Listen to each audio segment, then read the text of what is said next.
জুলাই সনদের প্রতিটি দফা বাস্তবায়নে সরকার জনগণের কাছে দায়বদ্ধ বলে জানিয়েছেন প্রধানমন্ত্রী তারেক রহমান। বিকেলে জাতীয় সংসদের বাজেট অধিবেশনের সমাপনী বক্তব্যে তিনি এই প্রতিশ্রুতি দেন। প্রধানমন্ত্রী বলেন, কোনো ধরনের চরমপন্থা ও উগ্রবাদকে প্রশ্রয় দেয়া হবে না। যে কোনোভাবে দুর্নীতি দূর করার অঙ্গীকারও করেন সরকার প্রধান। নাজমুল ইসলামের প্রতিবেদন।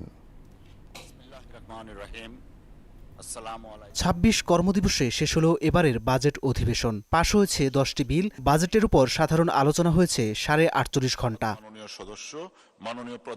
সংসদ নেতা ও প্রধানমন্ত্রীর বক্তব্য দানের মধ্য দিয়ে শেষ হয় অধিবেশন। এতে শিক্ষা, স্বাস্থ্য, চিকিৎসা ও জ্বালানি সহ বিভিন্ন খাতে সরকারের ভবিষ্যৎ পরিকল্পনা তুলে ধরেন তিনি। স্বৈরাচার সরকারের বিভিন্ন দুর্নীতি প্রসঙ্গেও কথা বলেন সরকার প্রধান। ফ্যাসিবাদ স্বৈরাচারের আমলে যেভাবে দেশের প্রতিটি প্রতিষ্ঠানকে, সংগঠনকে ধ্বংস করে দেওয়া হয়েছে। জুলাই আন্দোলনে আত্মত্যাগকারী ও আহতদের প্রতি শ্রদ্ধা জানিয়ে তিনি বলেন, বিরোধী দলসহ সবার সঙ্গে থাকবে সরকার।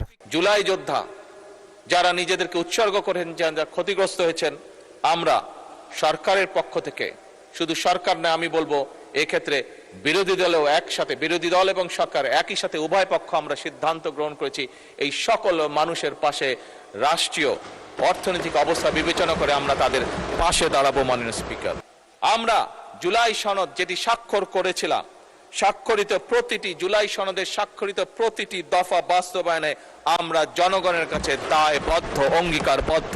প্রধানমন্ত্রী বলেন, দেশে কোনো ধরনের চরমপন্থা বা উগ্রবাদকে প্রশ্রয় দেওয়া হবে না। সব ধরনের দুর্নীতির বিরুদ্ধে কঠোর অবস্থান নেওয়ার ঘোষণাও দেন তিনি। বর্তমান সরকার কোনোভাবেই কোনো প্রকার চরমপন্থা বা উগ্রবাদকে প্রশ্রয় দিবে না।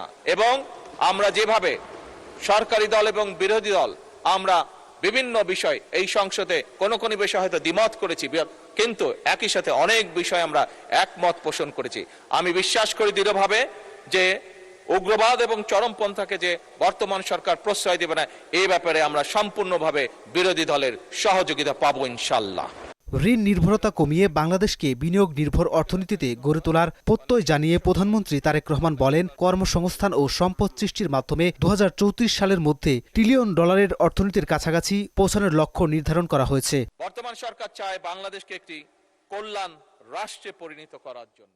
এর আগে জাতীয় সংসদের প্রশ্নোত্তর পর্বে তিনি বলেন, স্বাধীনতা পরবর্তী সময়ে রাজনৈতিকভাবে মুক্তিযুদ্ধের ইতিহাস বিকৃত হয়েছে। বর্তমান বীর মুক্তিযোদ্ধাদের পূর্ণাঙ্গ তালিকা প্রকাশ করা হবে। দেশ স্বাধীনের পরে যাদের দায়িত্ব ছিল সঠিক শহীদদের, মুক্তিযোদ্ধাদের লিস্টটি প্রণয়ন করা, তারা সেটিকে রাজনৈতিকভাবে উপস্থাপন করেছে, তারা নিরপেক্ষভাবে সঠিকভাবে তারা করেনি।